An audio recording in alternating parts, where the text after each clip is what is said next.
In today's video, we are going to share with you 7 super important things that you need to know before traveling to this beautiful island, Bali. So these things are super crucial for when you're actually on the island itself, whether it's talking about food and drink, where to go, travel, accommodation, all those sort of things. We actually did a part 1 where we explain all the things you need to do before you get to Bali.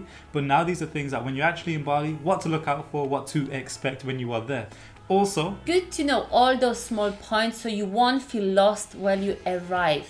And we're going to take you on a journey because we actually left Bali recently after living there 6 months. So I think we can give you the proper 2023 update. Yeah, we left actually in February 2023. So fairly recently to when we're recording this. Don't know when you're watching this, but actually in 2023 we can give you the whole rundown and exactly how it changed from even 2022 when we first got to Bali. So welcome into our channel. It's Josh. And it's Polly. And we are super excited to be here to be able to share all our beautiful experiences from our travels, because Bali is only a first step, but it's coming so many more of them. Okay, let's dive to point number 1, which is transport. So this is actually super crucial, especially when you're flying in from wherever you're coming from, whatever country, into Bali. What do you do for transport? So oftentimes people talk about taxis, people talk about drivers, maybe even scooters. We're going to dive into all of those things right now. So the first thing to be aware of is when you come to the airport, when you land and you're looking to go to your hotel, your apartment or your villa, what should you do? We actually recommend straight away, we mentioned this in the last video, about 2 apps in particular to install on your phone. One of them is Grab, one of them is Gojek. We recommend using Grab or Gojek to order a taxi to your apartment, villa, hotel. First of all, we really recommend to use those apps because the prices are really legit. They will not rip you off your money like so many drivers, unfortunately, waiting at the airport for the tourists to grab them and to put any price, because you're coming from different country, you actually don't know what is happening. That's why those 2 apps really handy. Because then you get clear very quickly, okay, from my apartment to the hotel, this distance, how much is it? Then you get to know the distances, the prices. But in saying that, we also recommend having a local friendly driver, someone that you can trust and that you know, who can take you around, take you to different places. Because they are super effective with showing you different areas, with helping you out, and just really nice people in general. And I think really important thing is Gojek is really good when you're doing a one-way distance. When you want to go to the place, stay there, and then grab another Gojek, go somewhere. If you've got a private driver, he can take you basically on a whole day tour. He will wait with you wherever you want to go, whatever you want to see. He will help you with everything, and he can be also your guide because it's his island. He knows the places. He knows where it's worth to go, which place is worth to see, and he can also bargain the price for you a little bit. Very nicely indeed. And one thing as well, so now this we're talking about, obviously you coming from the airport, traveling, maybe you've got suitcases, but what about when you're actually settled in now into your hotel, your apartment, and you want to go somewhere? Maybe you want to get lunch, you want to get food, you want to go visit places. If you have a driver, perfect, but also you can use Gojek or Grab, and you can order not only car taxis, they can also give you rides on their scooters. Now for some of you that may sound a bit scary, but actually it's relatively safe, very quick, and it's always actually a lot cheaper to do the scooter compared to actually ordering a taxi on Grab or Gojek. And you know, before we were flying, I read a lot about insurance, about drivers and riders on the street, and to be honest, it was much scarier when I was reading than actually in reality. It's super safe, everyone respect each other on the road, so... And the drivers as well. Worry, yeah, we find in Asia and in Bali in particular, the drivers are a lot more careful. When especially the scooter ones, when they got you on the scooter, they don't drive how they normally drive. They're a lot more cautious. Usually, obviously you may get some that aren't, but usually they're a lot more cautious when you're on the back of the scooter. But actually we've got an extra solution to all your rides, to all your drives, which we use personally, and I will let our expert to explain, because I was always a passenger and here was a driver. So this is point number 2 of the video. Point number 2 is all about renting scooters. So whether you're there for a few days, whether you're there for a week, whether you're there for a few months, what sort of things can you expect with regards to renting scooters, different types of scooters? So in Bali, generally you'll find 3 different types of scooters. The first one is usually the cheapest one, which is a Scoopy. The second one, you're looking at something like a Honda, like a slightly more powerful type of bike, and it's more like a Honda bike. And the third type is either a N-Max or even X-Max. These are bigger bikes, faster, more powerful. If you want to show off a little bit. Yeah, if you want to show off, have a nice bigger bike, you can get an N-Max, and then an X-Max is even bigger than the N-Max. So prices, you might be wondering, how much do these scooters cost? What can you expect? Generally, if you're going to especially some of the main places like Kuta, Canggu, Ubud, Seminyak, you can expect that these scooters for one day will charge you, if you're a fresh tourist and they realize that you're a fresh tourist, they'll probably charge you around 100k per day for like a Scoopy Honda type of thing.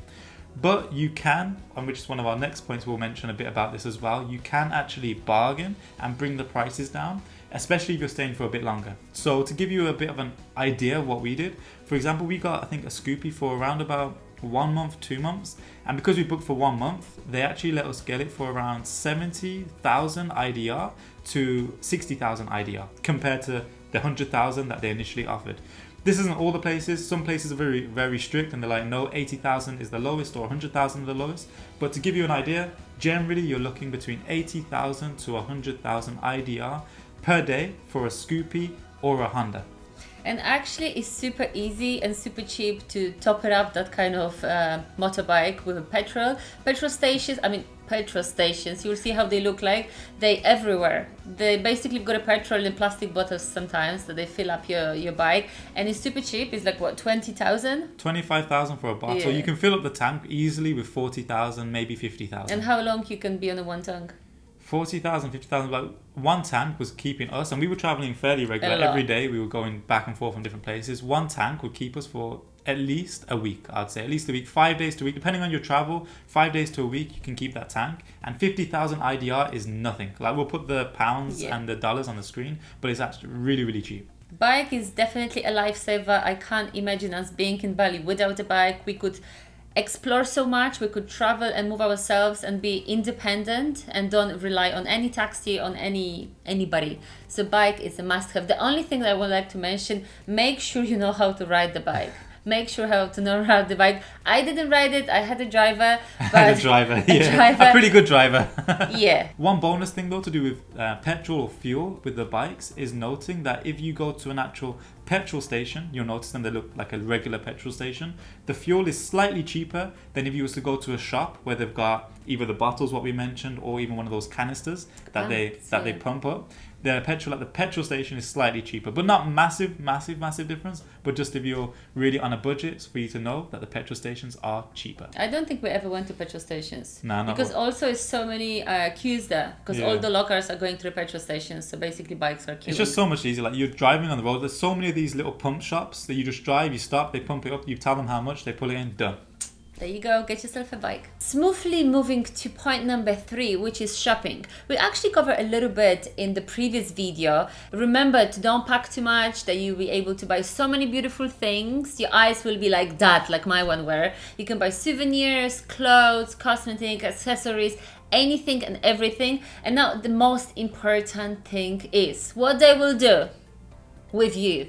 They will definitely, if they notice you're a tourist, which they probably will notice, they have good eyes for this, they will make sure their prices are at a level where they can make the most profit from you. I will say even double, they're going to be triple or quadruple. Yeah, it depends where you're going, so people can take liberties. But yeah, that's the thing, is knowing that everyone's open to bargain at the end of the day, so make sure you're bargaining. This is one of the countries where it's not really considered rude to be bargaining. It's kind of fun, kind of jokey, you just go out there, get your best deal. Yeah, but you need to be good at bargaining, to be honest, because they know how to play the game, and if you set to the price, they set to the price, they still making 100% profit. So you need to be strict, but in a nice way. You always respect them and respect the rules. They try to make a money. For them, even, you know, the 10,000, which is probably for you not really much, it's like 20 cents or something. For it's money that they can probably buy something else and then something more for their family. So if you actually have money and you want to help them a little bit, they always say this is for good luck. Yeah, for good luck, for good luck, for good luck. good You luck. hear that all the time. Give them a little bit of good luck.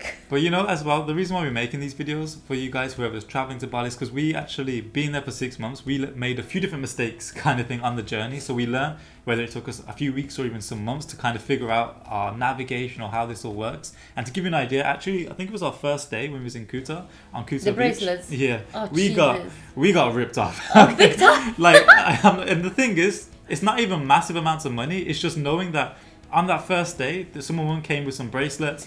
There was a lady at the beach. So basically, she was like having her own shop with her. It was Like a bag, carrying bracelets, everything. yeah. And she came with the bracelets, showing us all these bracelets, and they kind of asking you to buy in a way that you cannot resist them, because they really want you to buy. Please, please buy. Look, da, da, da, da. And we pay, I think, for 4 bracelets over 100,000. We paid 300,000. No, No, you see, I ripped the memory of my.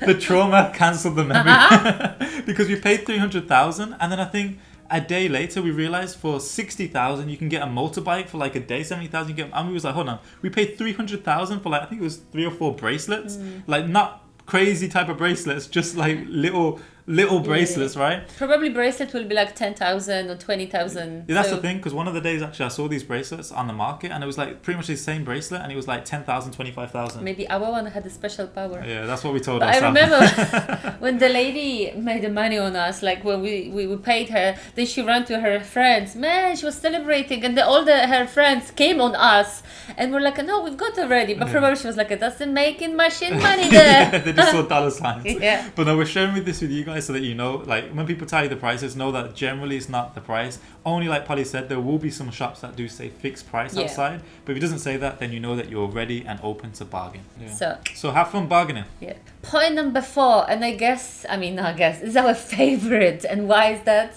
You guys will know that we are very big foodies. Like Big time. everywhere we go, we are looking for the best food. We are in particular vegetarian, so we do look for vegetarian places. But in general, we are open to going to different places, even if they're not vegetarian, but picking the vegetarian options, because we just love food.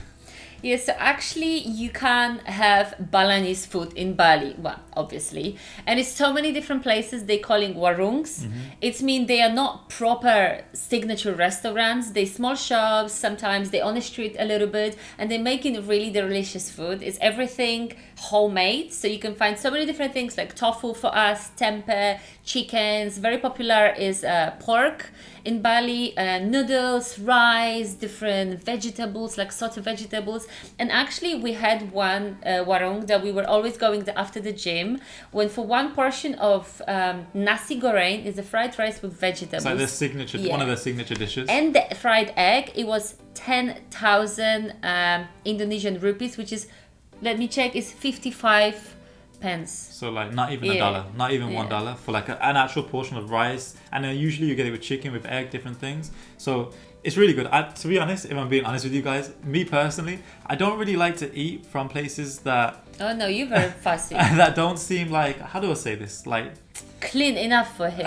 like, not in a judgmental way, just in a way where I'm just very picky with it. But some of these varongs were so good, local food, so good, so cheap, like really good quality, like really, really nice. And so actually mentioning nasi goreng, there's 3 main dishes in Bali that are kind of the signature dishes. One is nasi goreng, which is like rice with some usually meat, with egg, with veg, with the nasi goreng seasoning. Or seafood, it depends. Or seafood, if that floats your boat. Second thing is then mee goreng, which is basically like nasi goreng, but mee is just basically the noodle version. So not rice, but noodles. That's more my style. So I'm the rice guy, she's the noodle girl. So you want to try, definitely try those 2 meals. Also another big thing is called nasi campur, which is like a mix of different types of Balinese foods. You get a mix with it. Yeah, you got the rice in the middle, and then around the rice you get like a small portions of different things like meaty vegetables, so you get to mix sauces, and match. and you can mix and match everything. So try those 3 things: nasi campur, nasi goreng, mee goreng. Those are 3 things you definitely want to try when you're in Bali.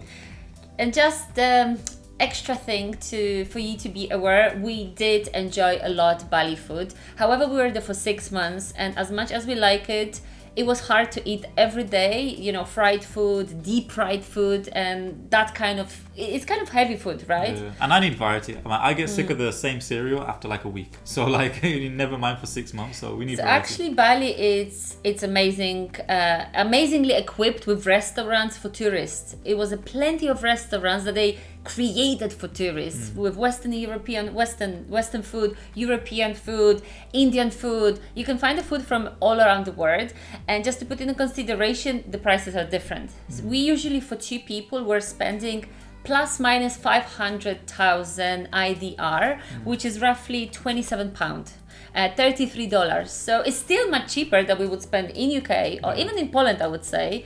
But you know, 10,000 and 500,000, it is a big jump. However, you can expect European standards. Yeah, so at the rungs, I think max we would ever spend if we bought like multiple dishes would be like 60, 80,000 absolutely max. If we But came we're up from the going gym, nuts. if we came up from the gym, Yeah. we're starving, we want this one, there's 80,000 max, but usually probably 50,000, 60,000 between 2 of us. Plus, we're leaving like 50,000 a tip for them. So we're Yeah. paying 100 because we're like, oh my gosh, such a good service. It's so cheap. People are so friendly, so nice. Yeah. Just, Yeah, give them a tip. And then the restaurants, like the cheapest restaurant, if you find like a cheaper one, probably the cheapest we'd ever spend between both of us would be 280,000 IDR. yeah. And- When the Josh is not on this hungry mode. Yeah, we're just having a little snack. Then the most expensive we would ever pay is probably around about the 900? 800,000, 900,000 mark. So averaging Yeah. out maybe 400,000, 500,000 between both of us. Remember, if you're traveling alone, then that would be split that in half. But between two, it was around about 500,000 for both of us. So the last thing that I want to mention then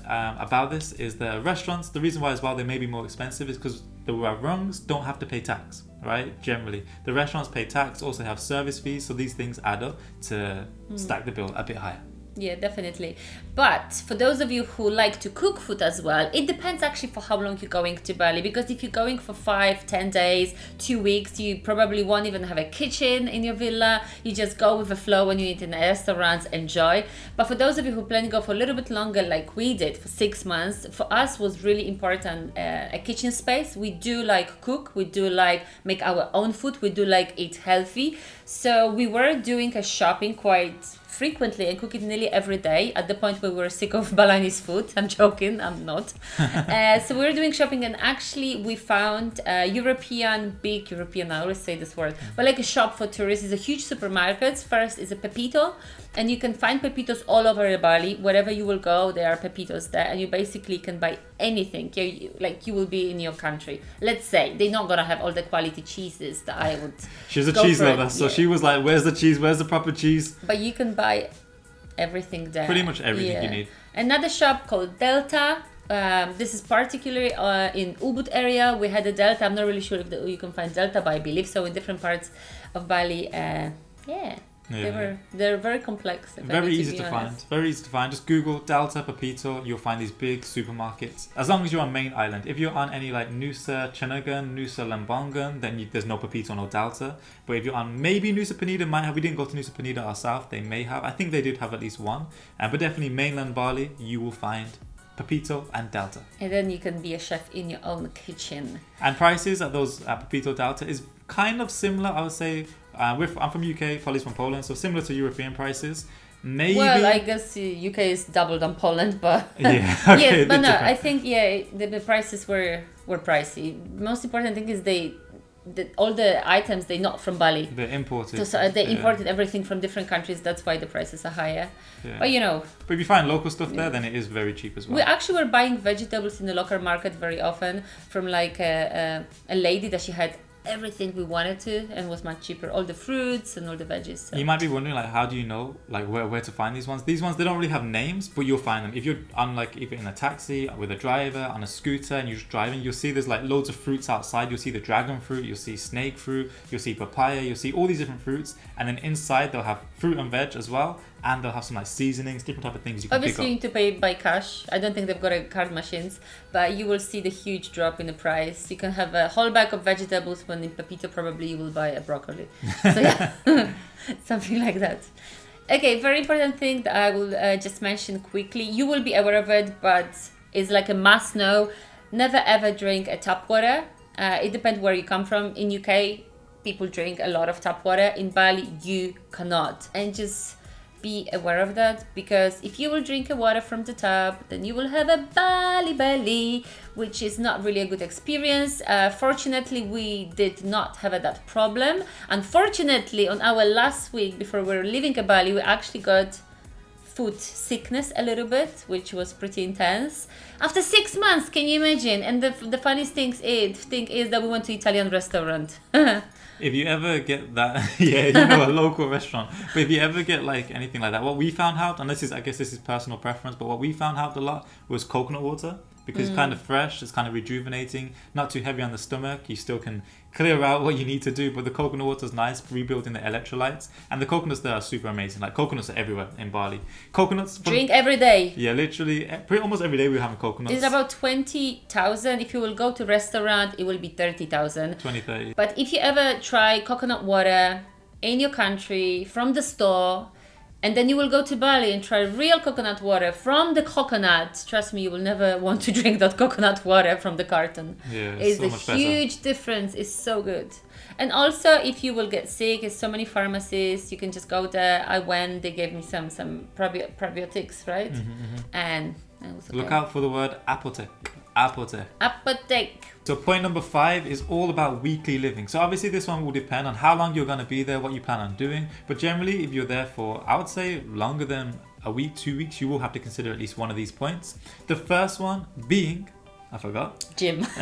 Gym, the main thing, right? The first one, gym, is the main thing. Why? Because, yeah, we love going to the gym. So actually the gym you can expect, so just type in wherever you're staying, gyms near me, you'll get a list of different gyms. This is what we did. And then we just went to like a few of them, saw the prices, looked around. You can go there, they'll let you look around the gym first, like any gym pretty much anywhere. And then you can decide whether you want to go there.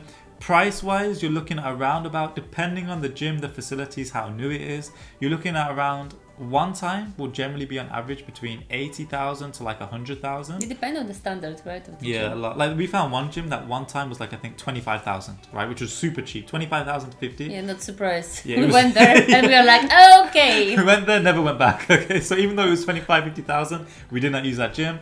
But generally, for average type of gym, you're looking at around 80,000 to 100,000 per day. But then obviously, if you buy for a week, 2 weeks, 1 month, it's generally cheaper. I think for the one that we went to in Ubud, I think it's called Ubud Fitness Center. It's a pretty standard gym, pretty nice gym. For the whole month, we were paying, each was around 525,000 IDR. Yeah.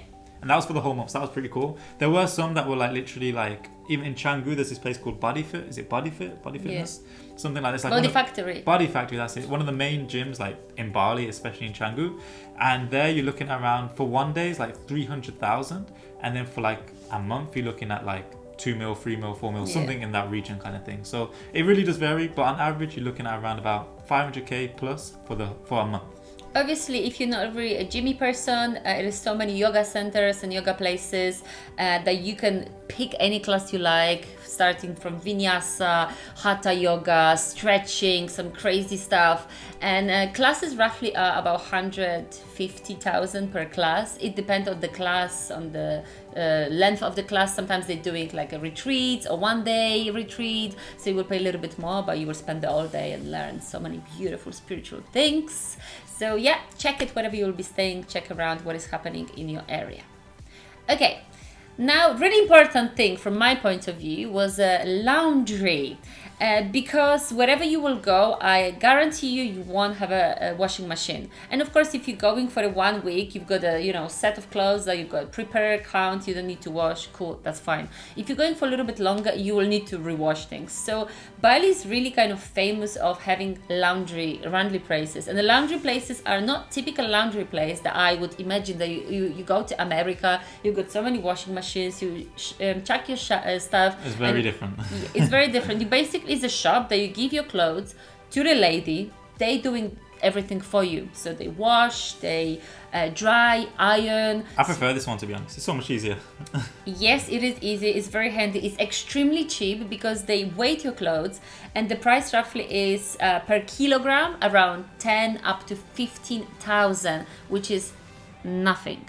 The only thing is that I maybe didn't like it the most, it is the quality of your clothes after giving your clothes to that kind of places, because obviously at home you will put special degrees, the temperature, spinning, products. They just check everything in one washing machine, and you know, clothes can shrink, clothes can lose their color. I think we lost a few clothes. Not lost. You can lose few clothes. No, but you can lose few clothes as well, unfortunately. But no, I think lost as in like we gave our laundry, then now cannot wear like one of the tops. But this isn't all the cases. It does vary. It's just, I would say probably 60%, 80% of the times it's okay. Yeah. Right? There might be that 10, 20% maybe where maybe there's a stain or something. But what we were doing, if you're a freak like me, we were buying a Vanish.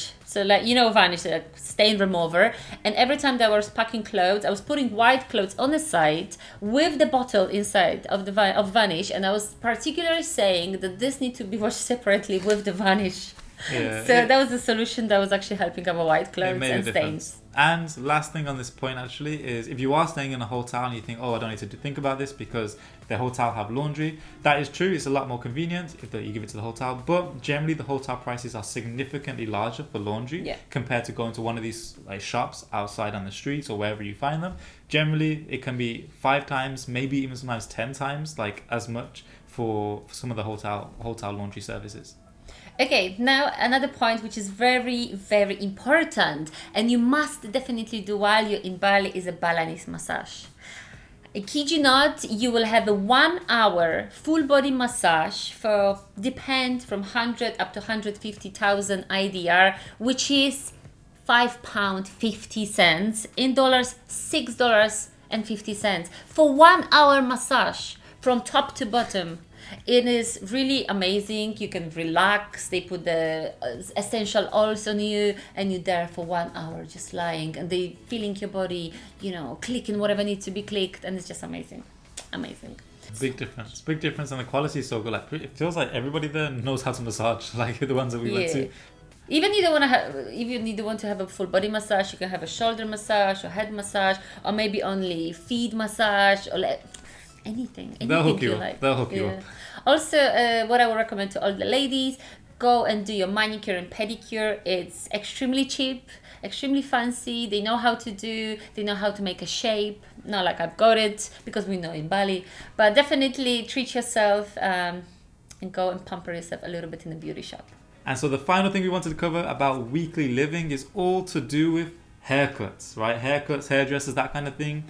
Me particular, having this kind of hair, afro hair, I have to go, normally in England I have to go to a certain type of barber who can cut this hair, but in Bali generally I couldn't find a certain type of barber, but there were some really good barbers, really professional barbers. And the haircuts for a guy, you're looking at around about, it really varies on what you're getting, whether beard, haircut, shape up, but in the region of around 80,000 to even potentially 120,000 for a haircut, which is actually usually compared to England, it's like 3 times, 4 times less than what I'll pay in England. So it's really good haircuts.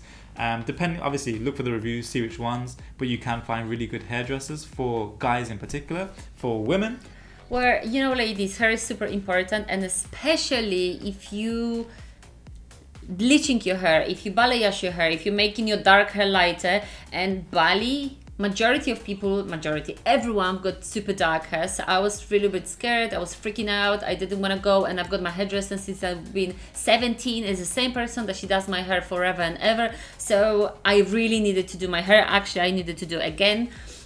So what happened, I asked in one of the local shops where is the best hairdresser in Bali, and they gave me a name. Rob Piton is actually international hairdresser brand, and I found the amazing Italian hairdresser that he did my hair in a way that my Polish friend usually do for me. I'll be honest, there was a European price. I paid around £170, which was similar that I would pay in UK when I was living in London. However, quality was really good, and I wouldn't switch this for anything else. So, you know, with quality comes a price, but I will definitely recommend for those of you who will be in Ubud, Dario is the guy to go. Number 6. So probably many of you are like watching this video and thinking, what about the nightlife? What about the parties? What about the alcohol?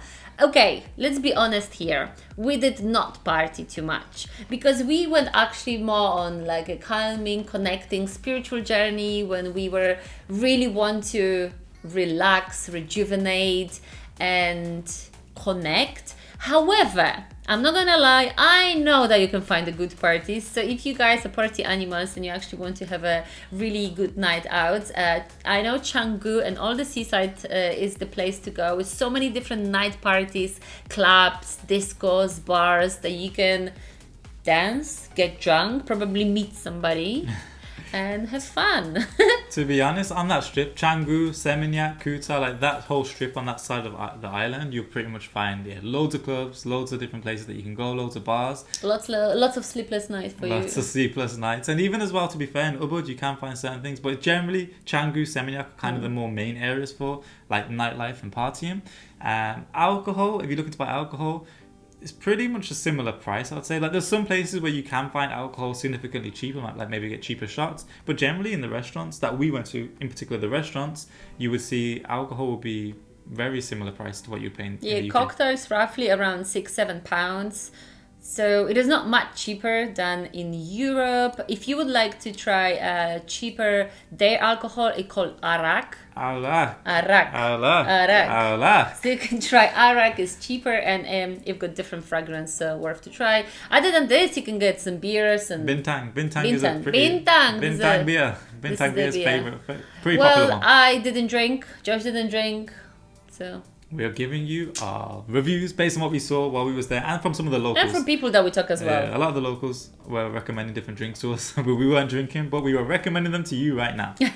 Okay, and we are here on the point number 7. The final point. The final point. Must see. So we're going to recommend you a few places. We did actually already in our previous video. So we're going to give you a gentle reminder because yes, Bali is beautiful. Yes, you can go party and have a beer, but also it's really important to see the most significant places, to bring some beautiful memories and a little bit get to know the Balinese culture as well and what the Bali can offer to you. So very important and first thing that you need to visit, see, experience and smell and feel is the seaside, beach. Just go relax yourself by the beach, and all these places that we've mentioned, all the seaside is Canggu, Seminyak, Legian, Kuta, Uluwatu and so many more. They've got beautiful beaches with soft, beautiful white sand and blue warm water. There were some like major beaches, like especially in Kuta, Seminyak, Canggu. There's loads of beaches and you see loads of people. Very popular beaches, like the main beaches. But there's also some, we found a couple like different type of secret beaches where you can go there and it's not as busy. One, secret beaches. Yeah, some of them were secret in the sense where they were called secret beaches, but there was still a good amount of people. Some of them were actually like not so far from there. You could we found a beach one time where there was nobody there. One beach we do recommend trying out is what we went to pretty early on, which is kind of a secret beach, but there's still people there. It's called Green Bowl Beach. It's at the south of the island. Really, really nice beach to go to. They've even got like a spiritual cave there where there's like, you can definitely feel like the beautiful energy there. And actually there, even though it's a secret beach in the sense where it's meant to be secret, but there's still a lot of people, we found this place where we could walk around and there was actually like a part of the beach where no one was there. It was really quiet, really amazing energy, really beautiful to go to. So definitely check out the beaches when you are there. Try and look for some places where maybe it's a bit more quieter too. You also can find, remember when you took me on a date, the black sand beaches. If you yeah. will Google, you can find many black sand beaches where basically sand is like charcoal, pure black, which is really good experience because I've never experienced beach like this. So, you know. This beach was near Ubud. Obviously Ubud doesn't have beaches, but near that part of the island where there is the beach, where there is the coast, it was around about there. You can find a lot of black beaches around that area of Bali. Another thing that is really worth to visit, that Josh actually took me another date, or maybe, yeah, it was a date, right? It was our anniversary. We went to the waterfall, and it's called Leke Leke Waterfall, and you can see a pictures. Was absolutely amazing, very sacred. There weren't many tourists, so we basically had whole waterfall for ourselves. We could go down there and swim in the water. Very beautiful experience, and everything is inside big rocks, forest, and inside you can see the waterfall. But I believe you will find many waterfalls, so just pick the one, you know, you can Google and pick the one that you feel connected with. And so next, what we recommend as well is definitely checking out, well, first of all, temples, going to different temples, checking out the temples, because Bali is very cultural, has a lot of temples, and really, really just good to just feel the energy, go there, see the vibe, and see the way that the culture is. But secondly, akin to that is also the water temples, right? Some of them are water purification temples where you can literally go there. You go into the water. They have these like water, either fountains or even waterfalls, and you go into there. You purify yourself, purify your energy, cleanse your energy. It just feels amazing. You know what? Almost like when you have a fresh shower, but sometimes 10 times even better, because like you're cleaning your sins away, right? From this lifetime, past lifetime, everything. It just feels. And the reason why I say it like that is because it's super, super powerful. One of the fountains that we went to, which was near Ubud, it was so powerful that you went in there, it felt like you was like getting like taken by some like big avalanche kind of thing. But after, you feel so much rejuvenated.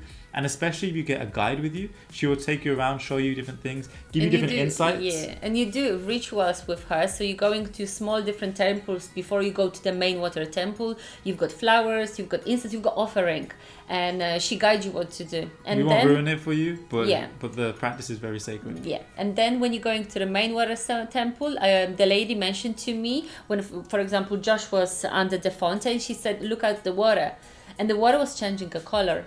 Because she said it's purifying, it's cleansing. So you will release everything that does not serve you anymore. Everything that is stuck with you that you want to just let it go. You will see the water actually changing color. So I've seen the water was changing color for pink. You can see the water changing color for dark blue. It's actually a beautiful experience. So now if you're going to the water temple, you will be aware to keep an eye. And not many people know that. until it's pure water back to normal.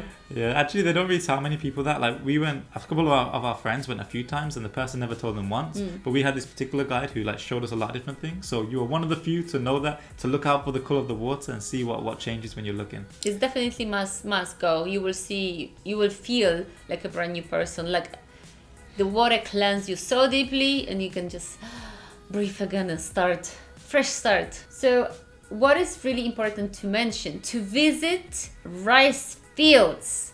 And Ubud area, I've got beautiful and huge rice fields, and actually Bali culture, the main thing they do is the rice, right? The rice keep them alive. They actually harvest rice twice a year, and for 6 months they've got enough rice to feed whole family until the next harvest. We were amazed, because wherever you go, you can see the rice fields, and you actually can have a beautiful tour in the rice field center. When you've got the Bali swing, is a like very typical signature thing. It's a huge swing that you can sit down and swing between the rice fields.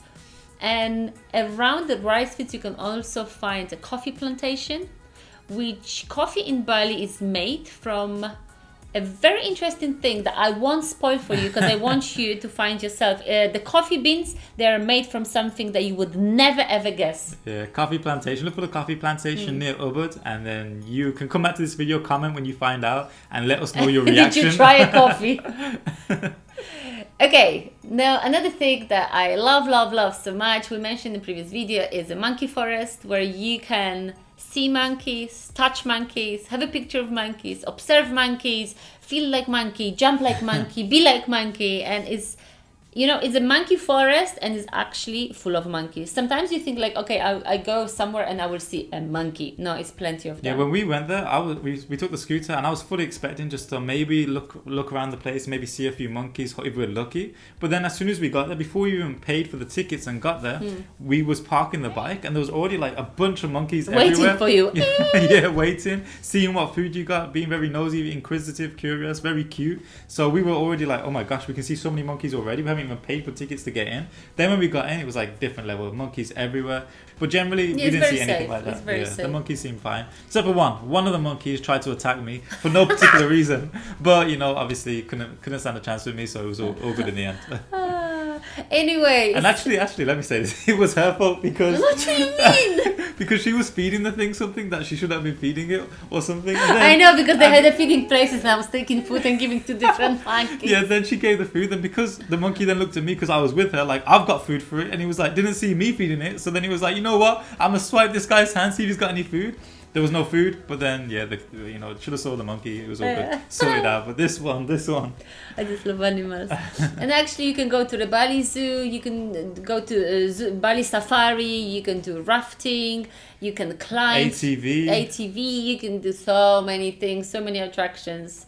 So you will have a full days filled with plenty of things to do. So make sure to check out our other video too, which is part 1 for all the things that you need to be aware of before you actually come to Bali. These 7 points were more in particular when you're actually on the island. The 10 points that we covered in part 1 in our last video, we'll link it around this video in the description too. Check it out because that's all the things you need to prepare before you get to Bali. Tickets, visas, documentation, application, what to pack, how to pack, what to take, what to do, so where to stay.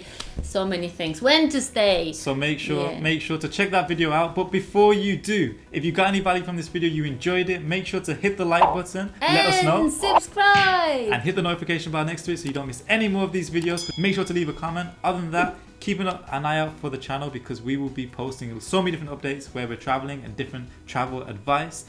So we will see you in the next video. Thanks you guys for watching. Sending you much love. Peace.